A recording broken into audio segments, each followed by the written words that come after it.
On est vraiment dans une logique internationale avec une grande plateforme qui rassemble des créatifs et des stratèges divers et multiples venus de partout et qui sont capables de réfléchir sur le monde, ce qui a été un peu notre idée dès le départ. C'était de penser qu'on va moins vers des réseaux aujourd'hui, on va plus vers des centres de créativité qui soient de taille importante pour pouvoir intervenir dans le monde et porter la parole française dans le monde. Le projet Pantin va accentuer la mise en évidence de cela en créant un lieu qui est à la fois un lieu d'exigence, mais un lieu ouvert, qu'on a très envie de pouvoir passer des morceaux du lieu à des gens qui travaillent ailleurs, à des petites entreprises, des petites boîtes. Le Startup Lab est un exemple d'ouverture. La volonté qu'on a d'aider des gens comme tout ce qui est culturel, hein, qui a peu d'argent et sur lequel on peut intervenir. Amnesty, Human Rights Watch, la BNF, la Philharmonie, le Musée de l'immigration, Reporters sans frontières. Je pense qu'il y a un enjeu de responsabilité, qu'on demande aux entreprises, les consommateurs, les gens, demandent aux entreprises de rendre un peu.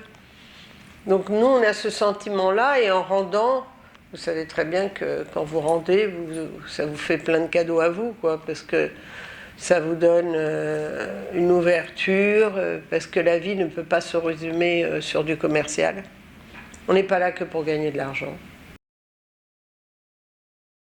Moi, je pense qu'on est des fous de qualité. On accorde à la stratégie une place très importante et que cette stratégie déjà est considérée comme créative. Ça demande quand même aussi de l'intelligence vis-à-vis des consommateurs, des gens, du public, des études. On a investi là-dedans. Et ensuite, on croit aussi au langage, donc à la force des graphistes, à la force des concepteurs, à la force des directeurs artistiques, à la force des producteurs. Donc on est une agence très exigeante. Le digital, pour moi, c'est un changement de vie, c'est quelque chose de radical, parce que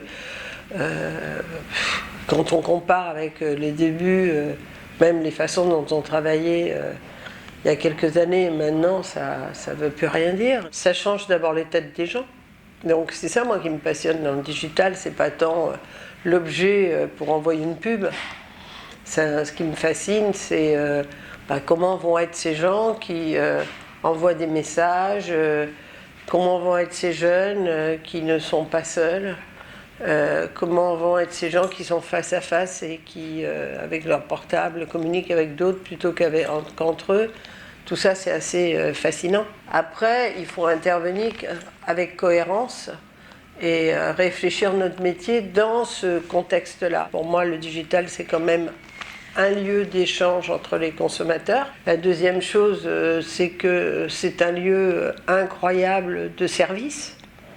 Et je pense que c'est le plus bel usage qu'on peut en faire en communication, c'est-à-dire réfléchir qu'en gros, ils ne vont pas taper le nom de votre marque pour aller vous voir.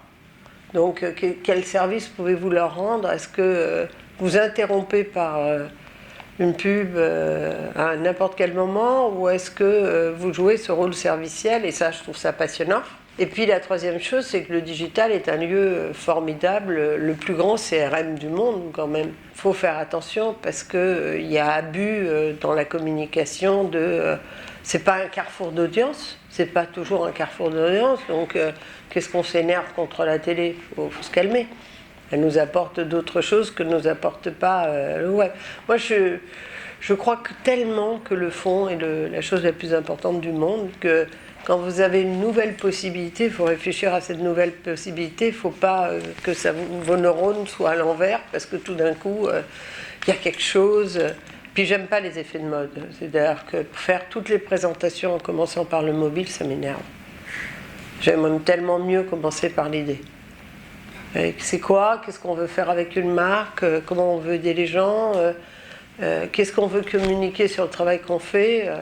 Et c'est le plus dur, souvent. BETC fonctionne parce que les patrons ont décidé de faire de la pub. L'organisation chez BETC, elle est assez simple. Vous avez un patron par lequel tout rentre, un patron de marque, Et lui, il travaille avec des expertises. On ne s'est pas rendu compte qu'il fallait vraiment être bon pour faire du marketing. On a pensé que parce que c'était en lien avec les sciences humaines, il n'y avait pas de rigueur. Parce que la stratégie, c'est quand même à la fois un raisonnement précis et à la fois une invention. Donc tout ça, ça demande beaucoup de talent. Et moi, je dis, nous, dans les agences, on n'en a pas assez du talent marketing, mais chez nos clients, ils n'en ont pas assez non plus. Je pense simplement que vous avez une plus grande nervosité par rapport au monde d'aujourd'hui. Les gens, ils ne trouvent pas ça génial, le monde de la consommation actuelle. Donc, oui, ils rejettent la pub comme ils rejettent les politiques, comme ils rejettent ce monde qu'ils trouvent un peu pourri, quoi. Après, moi, je suis simple. Sans pub, ils n'achètent pas. Avec pub, ils achètent. Quand vous voulez proposer quelque chose à quelqu'un, il faut être respectueux. Donc déjà à l'époque, il y a longtemps, je n'étais pas pour qu'on interrompe sans arrêt tous les films par des tunnels de publicité. Donc je ne suis pas pour qu'on dérange tout le monde de façon maladroite.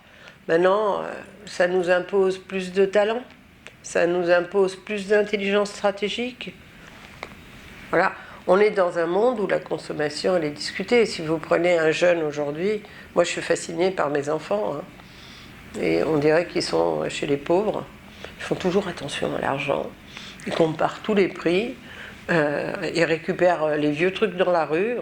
Franchement, j'avais jamais pensé que chez moi, à ce point-là, ils auraient raison où ils rentreraient les vieilles chaises des rues comme s'il nous manquait des vieilles chaises. Il y a quelque chose qui est en train de se passer, qui est une lassitude de acheter pour acheter. Eux, ils veulent avoir du plaisir pour avoir du plaisir. Ils ne sont pas collaboratifs, gentils, hein. Première génération qui pense qu'elle aura moins de ressources que la génération précédente. C'est juste fascinant. En France, plus qu'ailleurs, on interroge la publicité parce que en France, le modèle politique et économique ne se rencontraient pas. Donc on a une France à culture, tendance politique et fonctionnaire. Hein, nos amis professeurs, montrez-moi un professeur qui aime la publicité, quoi. Moi, je suis émue. S'il y en a un qui veut bien se déclarer, j'aurais une émotion forte. Moi, quand je suis arrivée, j'étais prof de lettres. Quand je suis arrivée dans la publicité, j'avais super peur. J'avais d'abord tous mes amis qui ne me parlaient plus. Puis j'avais peur. Je disais, en fait, moi, je veux faire des études, ceci, cela, parce que j'avais trop peur de faire de la publicité. On est dans un monde qui n'explique pas tellement le monde économique. Voilà. Mes gamins, hein, parce que j'en ai un grand qui a l'air de savoir tout ce qu'il veut faire, qui est qui est rude. Hein, il a 27 ans, il veut rien recevoir. Je me suis dit, dis donc, j'ai fabriqué un garçon qui ne veut rien recevoir. Il ne veut pas de donation, il ne veut pas de l'aide, voilà. Bon, il va très bien. Et il est très structuré. Mais j'en ai 4 autres qui sont en train d'arriver dans la vie peu à peu, quoi. Et ça n'a pas l'air carré et évident. Ils se posent plein de questions. Ils ne vont pas dans le même sens. Il y a celui qui ne veut pas gagner d'argent et celui qui veut en gagner. Ils m'apprennent que c'est pas facile de grandir. Et que il y a toujours... moi, j'ai fait 5 garçons. Je ne pensais pas, parce que moi, j'ai une forme de non-économie. C'est-à-dire, je faisais des enfants parce que je trouvais que c'était un miracle. C'est-à-dire, ils sortaient, ils étaient tous différents, j'avais rien fait. Ils étaient magnifiques et différents. Là, ça, je trouvais que c'était la plus belle construction du monde, mais je pense que je ne me suis pas rendu compte, parce que je ne suis pas une fille qui voit trop les problèmes. Et c'est une qualité et un défaut. Je ne me suis pas rendu compte à quel point c'est pas évident pour eux de grandir, la place dans la fratrie, l'enjeu de la relation, l'amour des parents pour chacun et pas pour tous.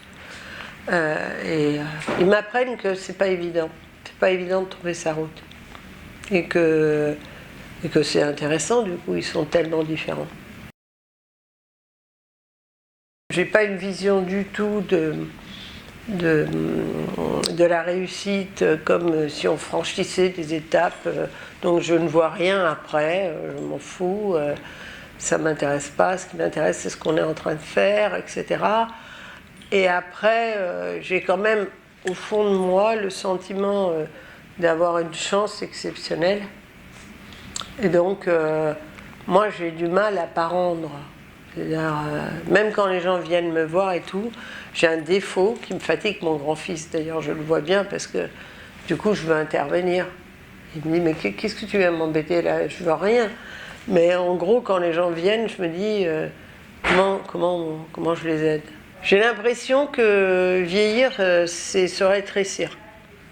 Et que tant qu'on déploie, on fait des emplois, on continue on aide à faire que des choses aient lieu, on ne fait pas que critiquer, on essaie d'intervenir partout, etc.